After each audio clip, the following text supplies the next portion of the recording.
नमस्कार, मैं हूं श्वेता झा। आप देख रहे हैं 7 बजे 7 सवाल। बिहार में पड़ रही कड़ाके की सर्दी के बावजूद वहां का सियासी तापमान हाई है।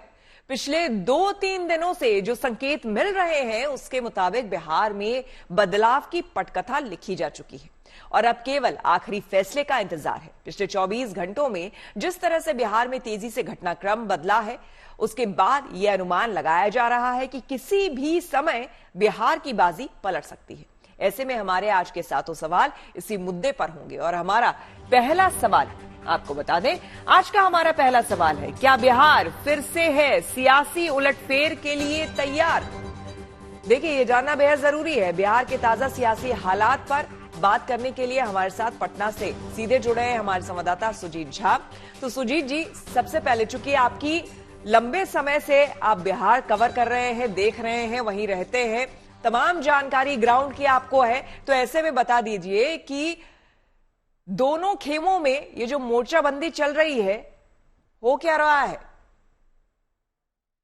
देखिए, होना क्या है, अब तो बहुत सारी बातें हैं, साफ हो गई एक तरीके से। देखिए, जिस प्रकार से राजभवन में आज तेजस्वी यादव आए नहीं शाम के हाई टी में, तो ऐसा लगा कि उनको भी पता चल गया है। आरजेडी शाम तक ये पूछती रही कि भाई नीतीश कुमार से कि आप क्या चाहते हैं, ये बताइए। अल्टीमेटम दिया था, अपनी स्थिति को साफ कीजिए, लेकिन स्थिति साफ हो गई। तो इसमें कोई, हमको नहीं लगता है कि कोई दो मत है कि अब नीतीश कुमार बीजेपी के साथ जा रहे हैं, इसमें कोई शक सुबह की कोई बात है। और उसको लेकर जो जेडीयू में जेडीयू तो पहले से ही तैयार होगा, लेकिन आरजेडी में ज्यादा हलचल है और आरजेडी ये चाहती है कि किसी प्रकार से नीतीश कुमार बीजेपी के साथ ना जाए, और इसके लिए लगातार बैठकों का दौर जारी है। मंत्रियों के साथ बैठक की तेजस्वी यादव ने, सारे विधायकों को बुलाया गया है पटना में। तो सारी कवायद चल रही है कि किसी प्रकार से इसको रोका जाए, लेकिन नीतीश कुमार का एक तरह से रुख ये लगभग तय माना जा रहा है कि वो बीजेपी के साथ जा रहे हैं। पर सवाल ये है कि इस बार अगर वो जा रहे हैं तो क्या 2017 में जिस प्रकार महागठबंधन छोड़ के गए थे, उतना स्मूथ ट्रांसफॉर्मेशन हो पाएगा क्या नहीं? क्योंकि इस बार आरजेडी भी काफी चौकन्नी है और वो भी सारी स्थितियों पर नजर रखे हुए है। खुद लालू प्रसाद यादव देख रहे हैं, तेजस्वी यादव भी काफी मैच्योर हैं।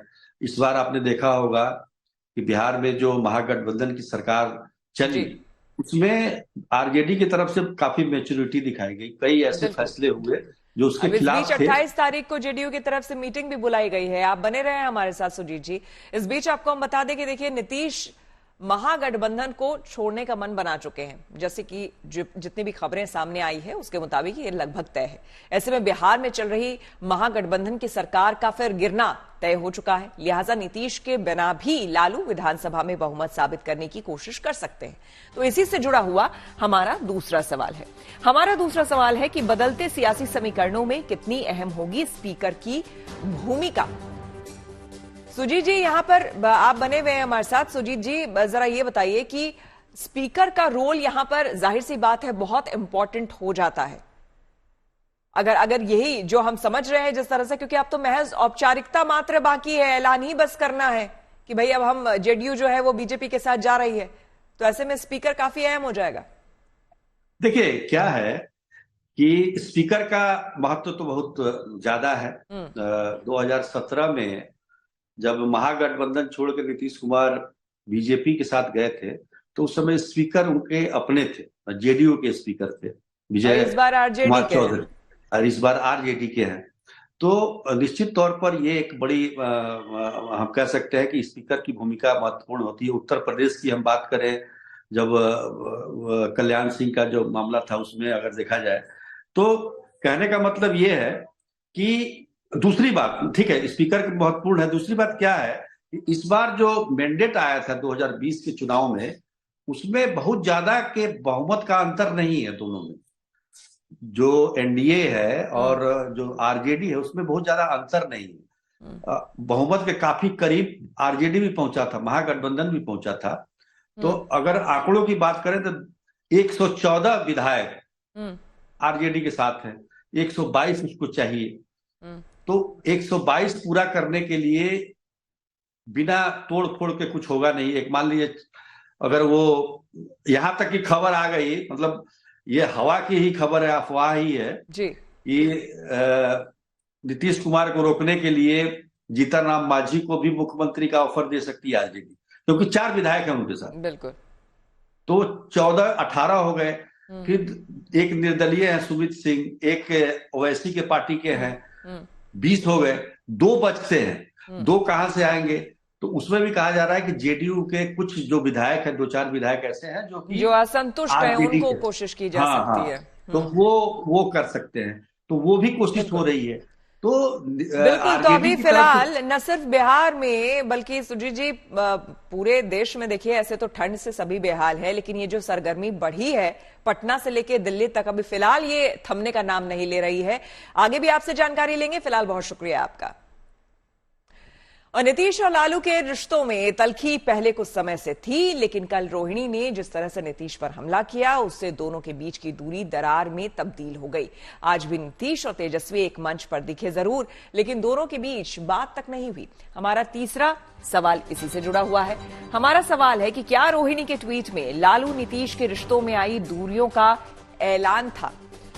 रोहिणी का नीतीश पर सीधे हमले से लालू और नीतीश के तनावपूर्ण रिश्ते सतह पर आ गए हैं। दरअसल अब दोनों के बीच में दूरी इतनी बढ़ चुकी है कि सरकार पर संकट आ गया है।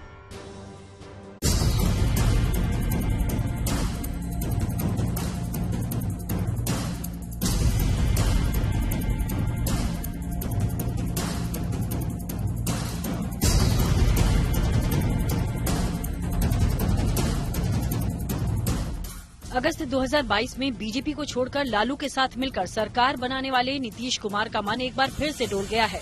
दरअसल बिहार की सियासत में लालू और नीतीश के रिश्ते खटास और मिठास के बीच झूलते रहे हैं, और पटना से फिलहाल जो संकेत मिल रहे हैं उसके अनुसार दोनों के बीच की दूरी इतनी बड़ी दरार में तब्दील हो गई है जिसको भरना मुश्किल हो गया है। दिसंबर के आखिरी हफ्ते में नीतीश ने जेडीयू के अध्यक्ष पद से ललन सिंह को किनारे लगाकर जब पार्टी की कमान खुद ही संभाली, उसी समय से बिहार में बदलाव की इबारत लिखी जाने लगी थी। इसके बाद पिछले 4 दिनों से बिहार में बिना कहे जो एक दूसरे को सियासी संकेत दिए जाने लगे, उसके बाद तय हो गया कि बिहार में फिर से बदलाव की पटकथा तैयार हो चुकी है। 24 जनवरी को जब नीतीश ने कार्यक्रम में परिवारवाद की आलोचना की तो उसे आरजेडी पर हमला समझा गया। इसका जवाब दिया गया लालू की बेटी रोहिणी की तरफ से। रोहिणी ने कल नीतीश पर जिस तरह से ट्वीट के माध्यम से सीधा व्यक्तिगत हमला किया, उसके बाद नीतीश के सब्र का बांध टूट गया और नीतीश ने लालू का साथ छोड़ने का फैसला लिया।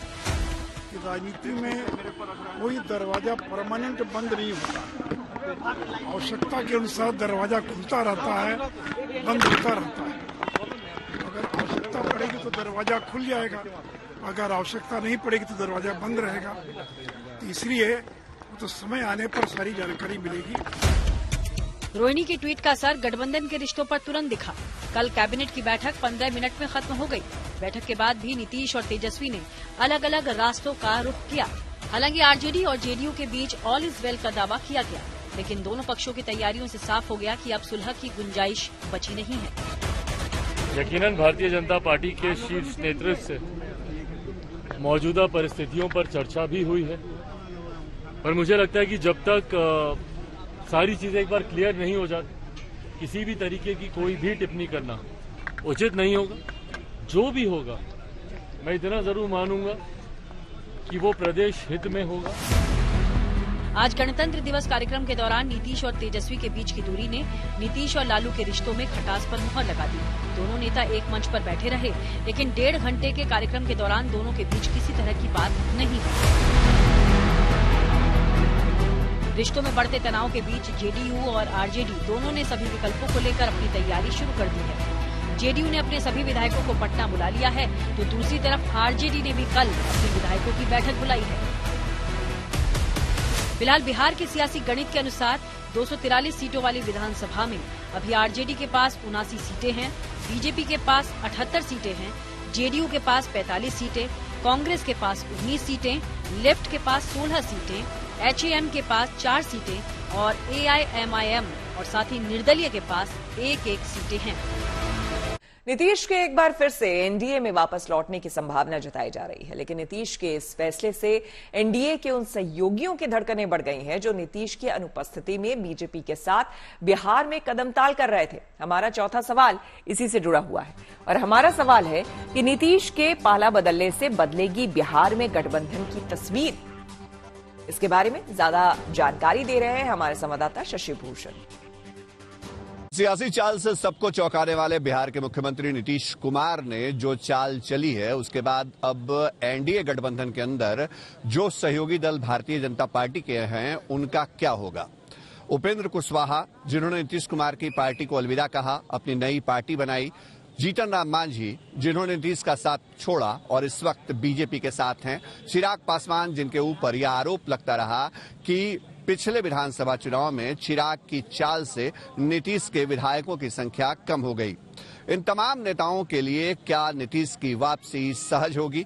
क्या नीतीश कुमार की वापसी के बाद इन तमाम बीजेपी के सहयोगियों के लिए कंफर्ट जोन वाली पॉलिटिक्स एनडीए के अंदर बची रहेगी? ये बड़ा सवाल है। फिलहाल बीजेपी इस ऑपरेशन में लगी है कि बाकी सहयोगी दलों को इस बात के लिए कन्विंस किया जाए कि नीतीश अगर गठबंधन में आते हैं या बीजेपी उनके साथ सरकार बनाती भी है तो बाकी सहयोगी दलों के हितों का ख्याल रखा जाएगा। इंडिया गठबंधन में कांग्रेस की भूमिका से भी नीतीश बेहद नाराज हैं। विपक्षी एकता के सूत्रधार रहे नीतीश को पहले तो गठबंधन का संयोजक नहीं बनने दिया गया, उसके बाद बिहार में सीट शेयरिंग में देरी की गई और अब चुनाव के मौके पर बिना सहयोगी गठबंधन चर्चा किए राहुल न्याय यात्रा निकाल रहे हैं। ऐसे में हमारा अगला और पांचवा सवाल इसी से जुड़ा है। हमारा सवाल है, क्या नीतीश के पलटने के पीछे कांग्रेस की जिद जिम्मेदार है? कांग्रेस के रवैये से केवल नीतीश नहीं बल्कि ममता और केजरीवाल भी नाराज हैं और अखिलेश कांग्रेस को नसीहत दे रहे हैं।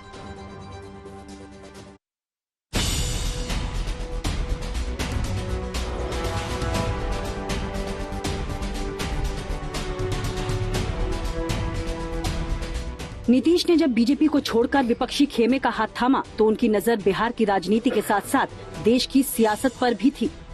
उन्होंने 2024 के चुनाव में बीजेपी से दो हाथ करने के लिए विपक्षी गठबंधन को एकजुट करने का बीड़ा उठाया और 25 से ज्यादा दलों को वो एक मंच पर लाने में कामयाब भी हुए। पटना में उन्होंने ही सबसे पहले विपक्षी खेमे की बैठक बुलाई और विपक्ष को एकजुट होकर बीजेपी के खिलाफ चुनाव में उतरने का मंत्र दिया। लेकिन जिस इंडिया गठबंधन के सूत्रधार नीतीश बने, उसी गठबंधन से उनका 1 साल के अंदर मोह भंग हो गया। नीतीश के इस फैसले के पीछे कांग्रेस का ढीला ढाला रवैया भी जिम्मेदार माना जा रहा है। नीतीश कुमार का जाना कितना बड़ा नुकसान करेगा? जरूर होगा, हम इससे इनकार नहीं कर सकते।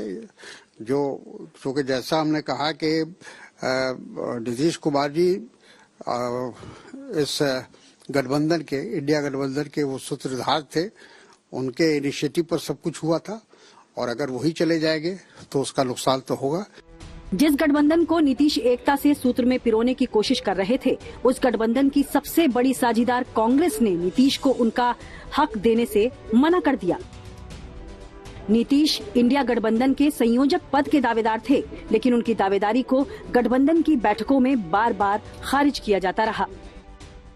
अब तक इंडिया गठबंधन में सीट शेयरिंग को लेकर, कॉमन मिनिमम प्रोग्राम को लेकर और ऐसे तमाम मुद्दे हैं जिसको लेकर अभी भी असमंजस की स्थिति बनी हुई है। आपको ये भी बताएं कि बीच में ऐसे भी कयास लगाए जा रहे थे कि मुख्यमंत्री नीतीश कुमार प्रधानमंत्री पद के दावेदार हो सकते हैं या फिर उन्हें संयोजक ही बनाया जा सकता है विपक्षी गठबंधन का, लेकिन इन सब के बीच ऐसा कुछ भी नहीं हुआ और सबसे बड़ी बात यह कि असमंजस की स्थिति जो थी वो बढ़ती चली गई।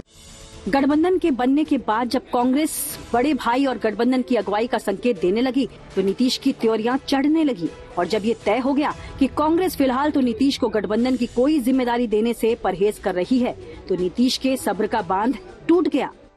कांग्रेस ने अपने रिसोर्सेज, अपना ध्यान बहुत ज्यादा 5 राज्यों के विधानसभा चुनाव पर डाला और उसके बाद आपको याद होगा कि किस तरह से मुख्यमंत्री नीतीश कुमार ने ये बयान दिया था कि कांग्रेस विधानसभा चुनावों में ज्यादा व्यस्त है और इसकी वजह से चीजें आगे नहीं बढ़ पा रही। नीतीश विपक्षी खेमे के कद्दावर नेताओं में से एक है। ऐसे में नीतीश ने अगर गठबंधन का साथ छोड़ा तो चुनावों में इंडिया अलायंस को बड़ा झटका लग सकता है। हमारा छठा सवाल इसी से जुड़ा हुआ है और हमारा सवाल है कि नीतीश की विदाई से बिगड़ेगा इंडिया गठबंधन का खेल। इसके बारे में और ज्यादा जानकारी दे रहे हैं हमारे संवाददाता शशि भूषण। 22 में नीतीश कुमार ने महागठबंधन में एंट्री मारी थी, बीजेपी का साथ छोड़ा था। नीतीश कुमार ने उसके बाद बीजेपी के खिलाफ विपक्षी एकजुटता की मुहिम चलाई। पटना में विपक्षी दलों की पहली बैठक हुई। बाद में यह पूरा विपक्षी कुनबा इंडिया ब्लॉक बन गया। अब अगर इंडिया ब्लॉक के सूत्रधार माने जाने वाले नीतीश कुमार ही इस ब्लॉक से किनारा कर लेते हैं और बीजेपी के साथ आ जाते हैं तो ऐसे में विपक्षी गठबंधन का क्या होगा? फिलहाल इंडिया ब्लॉक के लिए पश्चिम बंगाल और पंजाब जैसे जगहों पर अच्छी स्थिति नहीं है। आम आदमी पार्टी और ममता बनर्जी ने यह साफ कर दिया है कि वो लोकसभा चुनाव अकेले लड़ेंगे। एक तरफ जहां सीट शेयरिंग पर बात नहीं बन पा रही है, वहीं अगर नीतीश इस कुनबे से एग्जिट करते हैं तो बीजेपी यह मैसेज दे सकती है कि जब सूत्रधार ही बीजेपी के साथ है तो वापस विपक्षी एकजुटता के जो कुनबे हैं उनके दावेदारी में कोई दम नहीं है। विपक्षी दल के नेताओं ने एकजुटता का खूब दम भरा, लेकिन सीट शेयरिंग के लिए टेबल पर बैठते ही उनकी एकजुटता हवा हो गई। ममता और केजरीवाल ने अकेले लड़ने का ऐलान कर दिया और जल्द ही अखिलेश भी ऐसा ही कर सकते हैं। इसी से जुड़ा हुआ हमारा 7वां और आखिरी सवाल है। हमारा सवाल है कि लोकसभा चुनावों से ठीक पहले हो रहा बिखराव इंडिया गठबंधन पर कितना भारी है? कि जिस तरह का घटनाक्रम अभी बिहार की सियासत में देखने को मिल रहा है उसके सीधे इम्प्लीकेशंस राष्ट्रीय राजनीति पर पड़ने वाले हैं। ऐसा क्यों?